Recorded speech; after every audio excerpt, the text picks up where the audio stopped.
thank you very much for this interview. Thank you. There is too much noise in Jubilee.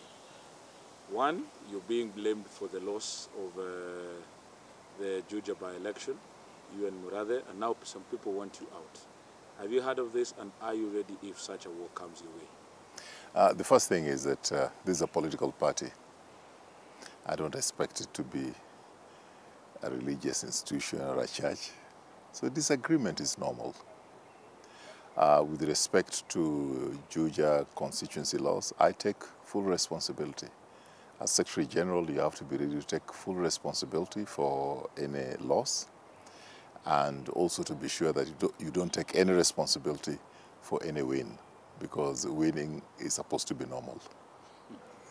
When you say that you're taking responsibility for the loss, now that is where the rain starts beating you, because those who are baying for your blood are saying that you cannot be losing such elections in the backyard of the president. Well, first of all politics is local. So the fact that that is the backyard of the president is neither here nor there. I think that if you look at, say, for example, a place like, let's say, Ugenya constituency, ODM lost that one.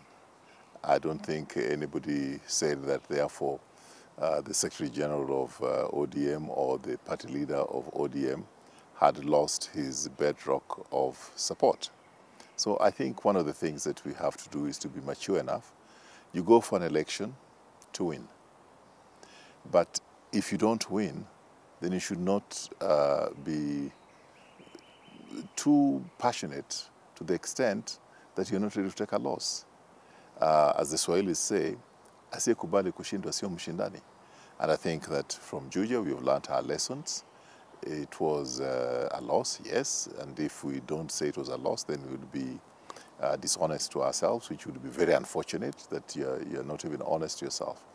And I think that losing sometimes is a good thing, because at least personally, my biggest victories is because I've lost so many times in life. Now, does it worry you that yesterday there was a letter that had been written by the governor for Kirinyaga, Anne Waiguru, and in the clamor she says that it is time that the Jubilee Party was alive to the new reality, and the new reality is that the party should now be bequeathed to the young people. This is a conversation that had started earlier. Even one, Ngunjiri Wambogo from Nyeri, had started that conversation. And their fingers are pointed at you and David Morade. Is it something that worries you? Is it time that you say, let us give it to the young people? Well, if I was to be worried by statements from members of Jubilee Party, then I'm in the wrong profession. If you can't stand the heat, then get out of the kitchen. I think that constructive criticism is very important. I think that as a party, we have been very deliberate in the actions that we have taken.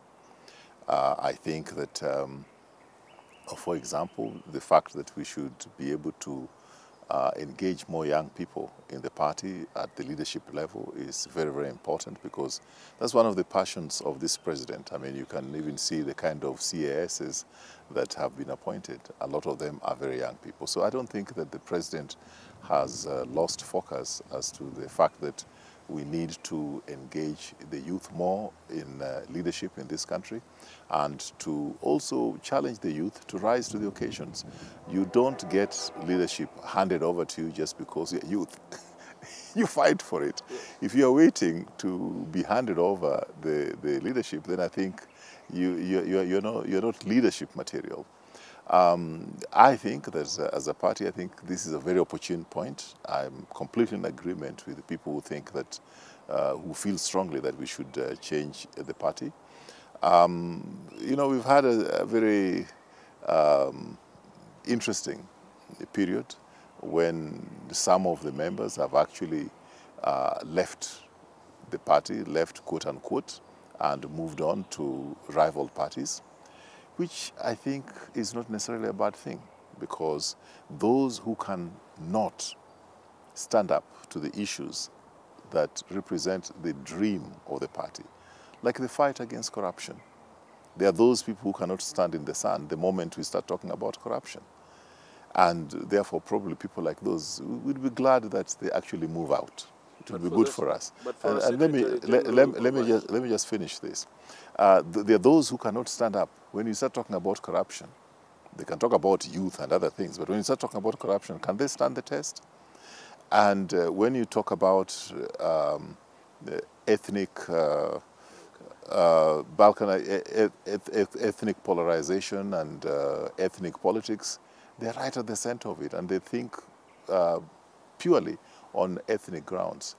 People like those, if they find that Jubilee is not a home for them, then I'd rather they all left and remained with a lean team that can actually move this country to the next level. Let me just give you an example. The Communist Party of China, in a population, in a country with a population of 1.4 billion people, only 80 million are members. Only 80 million members. And then those who actually run the party are probably just another couple of million. So it is not the quantity of those who actually run the party.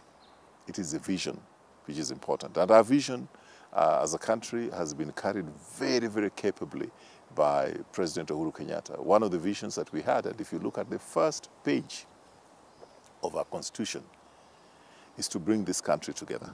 But for a Secretary General of one of the largest parties we have in the country to come and admit that let those who want to leave, leave. Those who wanted to leave with the people that you're mentioning left, quote in quotes as you say. Now those who remain are the ones who are even baying for your blood. That means that they feel there is a disconnect that is there. Do you still want them to leave, and are you able to stand to the fact that you might be left with a shell? Well, you know, there are people who, you can call them megalomaniacs. They think that actually when they leave, then everything else will fall. If, you know, people who have got challenges in terms of their belief system, I'm not saying as a party we need members, and so please don't get me wrong here. As a party, we need members. But then there are those who, their belief system, their ethos, their morality, what they think to be moral and so forth as far as political morality is concerned, is wanting. When what they want to talk about is their ethnic superiority over others, when what they want to talk about is amounts to nothing but ethnic profiling, when what they want to talk about is because, you know, they have integrity issues with respect to corruption, and therefore they find themselves not very welcome in the circle in which some of us operate, then, you know, I think they should come forward, challenge our positions, or look for a place where they can get a better home, a home which will tolerate the kind of politics that they play.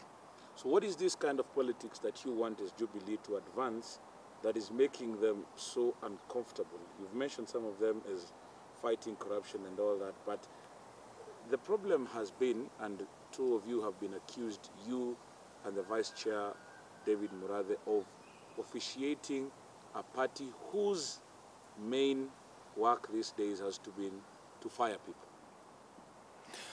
I think what people have noticed and what has hit the headlines is when some people have been so-called disciplined, all right?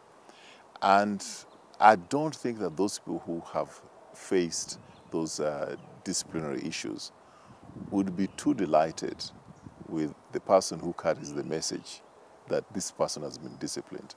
Discipline does not fall under the Secretary General's office. Actually, it rightfully falls, according to our Constitution, at the office of the chairman. And that's why you hear either the chairman or the vice chairman talking more about discipline than any other issue. My unfortunate position is that whatever is decided at that level, then it is me as the spokesperson for the party who has to speak it. I don't think I have much choice. Once an action, a decision has been made to, discipline somebody, to expel somebody, or to get them to answer certain infractions in terms of their behavior, I don't think I have much choice. I have to communicate the position of the party with respect to that person.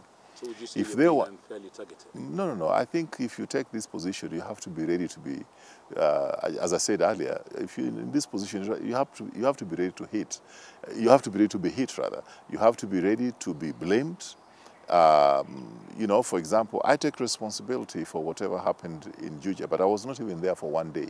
I never stepped in the campaign in Juja. But as the Secretary General, I take the ultimate responsibility as the person who runs the Secretariat. If I don't want to do that, and if I don't want to take any blame or any shame associated with the loss, then I'm in the wrong profession. You've been accused, the Jubilee Party is now being accused of being too opaque, even in the selection of, even in its nomination. The other day, a certain form of nomination had been agreed, then it was changed last minute to interviews, in the sense that they wanted to pick somebody else for Kemba. Are you opaque as a party? Well, the party is a party. That's why it is called a party. It's not a market. In a market, everything is open for people to decide. I dare say that in the last by-elections, the other parties, most of them, just zeroed onto a candidate. They did not have any primaries. And I can say this without any risk of contradiction. I think Kenyans have been used, or those who are criticizing, have been used to Jubilee doing their nominations in a certain style, in an open, competitive process that is in the public domain. But our Constitution allows us various ways of picking candidates. One, of course, is the nomination, in which members of the public who are members of the party are invited to actually vote. Another one is through interviews. We look at the range of candidates that we have and actually interview them and see who is most suited. Another one is our own headhunting, and we find that a particular candidate is viable in a particular constituency, and we choose that person and we pass it through our system to ensure that it is in conformity with our Constitution. So, and another one is actually even to stay out of a by-election or a certain constituency if we think that it's not in our interest to fight it out in that constituency. So those options are open to us according to our Constitution and according to political practice. So when we wanted to, for example, do some nominations in a certain area in an open way, then we realized through our own people on the ground or through any intelligence gathering that we have, that they wanted to go and ensure that they team up and elect the weakest candidate that they can now possibly beat, then I think it is within our political strategic right to change tact. And they do that to us all the time. Sometimes they have even waited until we select our candidate, and then they spring another one against us, which is okay, it's normal in politics. Fair point. But now, even as you say that whoever feels like they want to leave the party, they can leave. No, I didn't say that. That is basically what you've said. No, it's not basically what I've said. When you say that if you feel the heat is too much in the kitchen, you're welcome to leave. No, I didn't say that. If I feel that there's too much in the kitchen, too much heat in the kitchen, I should leave. I must have a thick skin, thick enough to be abused, to be challenged, to my leadership to be criticized, and so forth. That's what I mean. It is me who must leave if I cannot take enough heat which is in the political kitchen. That's what I said. But you're saying that whoever feels like the party no longer stands for their ideals, they are welcome to leave. No, I didn't say that. I'd like to correct that again. You're changing. No, I'm not changing. I'm saying that there are those whose belief system, whose actions, whose ideology is different from what we stand for. For example, there are those who have serious issues with corruption. And indeed, when the president has taken a stand on the corruption, they have started saying, oh, you know, this is witch hunting, this is ethnic against certain communities and so forth. Now, how do you deal with that? So we have to fight corruption for the sake of Kenyans. Then some people who are corrupt because they're in Jubilee, then they feel that we must not touch them because they're members of Jubilee, so they should continue to be corrupt. Therefore, we must embrace them for the sake of keeping them in the party, despite the wrong things they are doing. No, such people should leave. So to rephrase this, you're saying that if you feel like the Jubilee Party ideals no longer stand for what you believe, then leave. You know, what I'm saying is not, no, I think it's important. Fighting corruption. It's fighting corruption. The president's stand is to fight corruption. That's one of it. Is uniting the country. Is uniting the country. Is doing so and so. Yes. So if you feel like we no longer stand for what you believe, then you're welcome to leave. Yeah, for example, if you believe that corruption is okay, and Jubilee government under President Uhuru Kenyatta is fighting corruption, and corruption is your bread and butter, how will we accommodate you? I think it is probably in your best interest that you take off, because you are not going to compromise on that. If you believe that what you want is ethnic balkanization, ethnic profiling, ethnic, politics, and this president is saying that we must bring this country together. All tribes should be part of this country. All tribes should be embraced. And for you, what you think is that you don't want that arithmetic, it doesn't work for you. Then, probably is the best, you leave and do your ethnic politics elsewhere. Then I'll ask this question again. Are you worried at the massive walkout from the Jubilee Party that is being witnessed right now?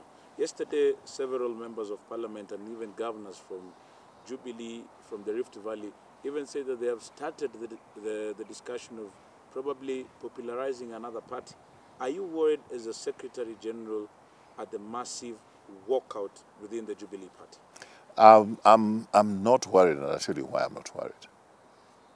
Politicians are very dramatic. I recall some time back, they had a meeting in Naivasha in which they said there were, 150 members of parliament, senators, and so forth. But when we go to parliament, those numbers don't show up.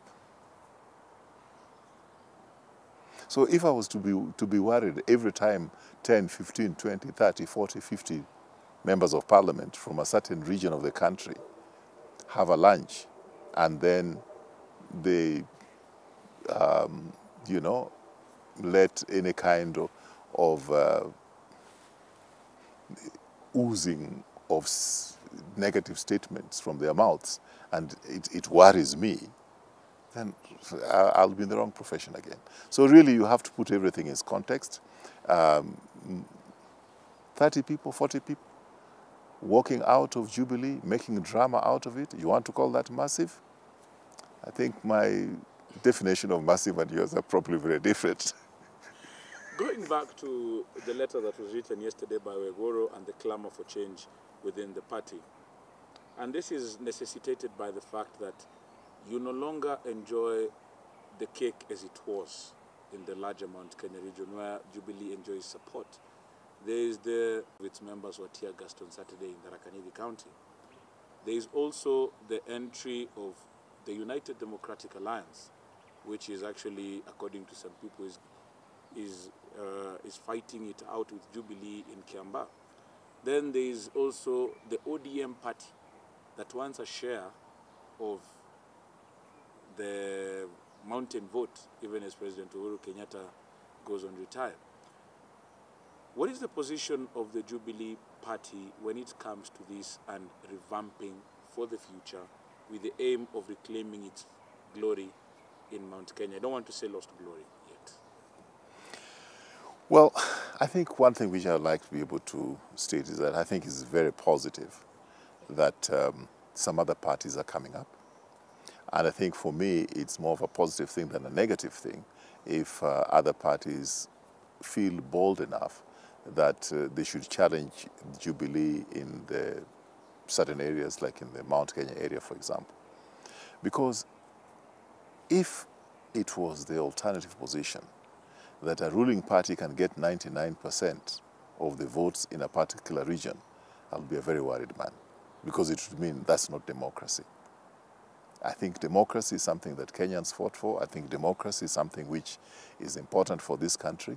I don't wish to see a situation that all of us in a certain region are thinking all in the same way and all must belong to the same basket, because that introduces a certain form of dictatorship and killing of diversity of opinions that is not healthy for this country. So I welcome that particular position. If we lose some positions in the Mount Kenya region, as happened recently in a by-election, I think is one of the best things to happen, because it makes us wake up, it makes us have some moments of reintrospection, and it also makes us to find out and analyze where is it that we are losing our touch, where is it that we are losing the favor and the interest of our people.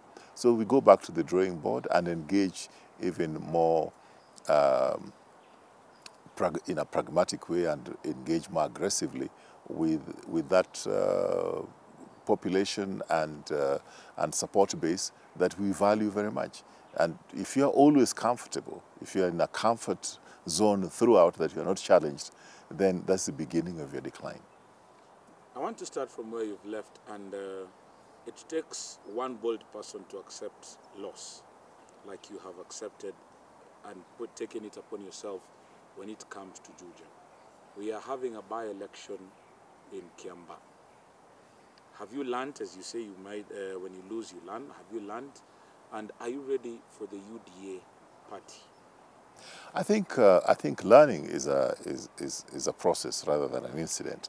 So we've learned, and we're still going to continue to learn from our electorate in that particular region.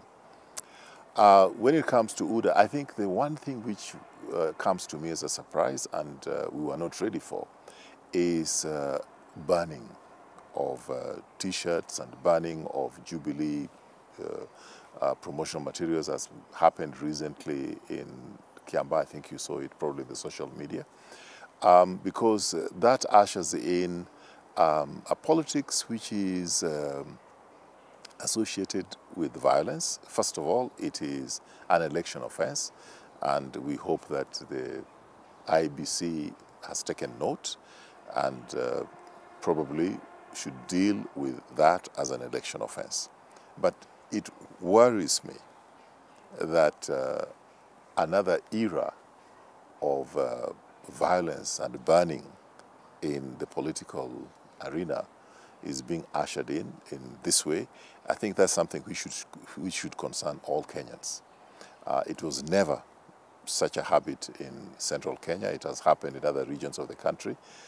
And we thought that a lot of that was behind us. But to see it resurfacing in Kiamba is something that should be of concern, not just to me, not just to Jubilee, but to all Kenyans. So you believe it is being introduced by a certain faction in this side of Kenya, the mountain region of Kenya?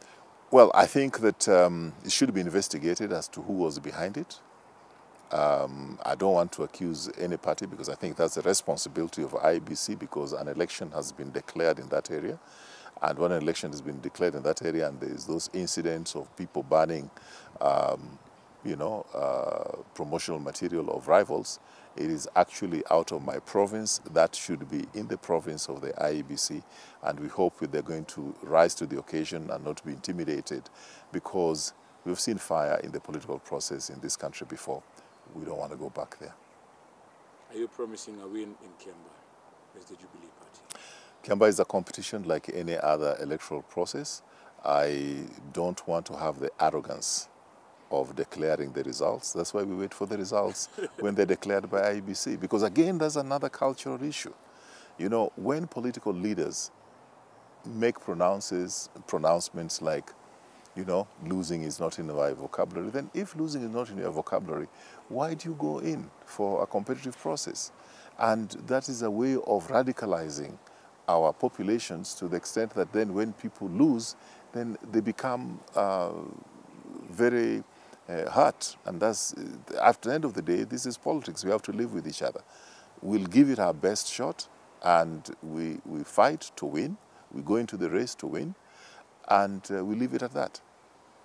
You're not opposed to new blood coming into the Jubilee Party. Are we expecting elections soon? I cannot be opposed to new blood coming in. In fact, I encourage new blood coming into the party. We want young people to be involved in the political process.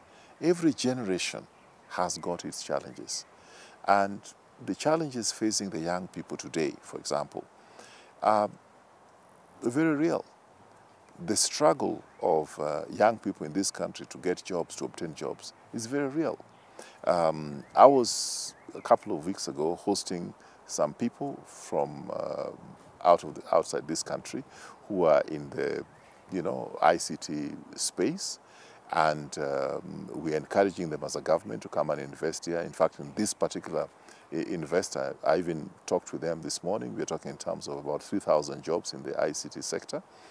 And I think that we need our young people to bring in their talent, to be able to do jobs which are different from what they have always done in the past. Is a matter of perceptions. It's a matter of differences of opinion. And that's why some of us who know that we've taken our kids to school, many children have gone to school, Kenyans are tech savvy. Tech savvy. If you see some of the things that our young people are doing, working online and so forth, that's why I want to see a little bit of focus.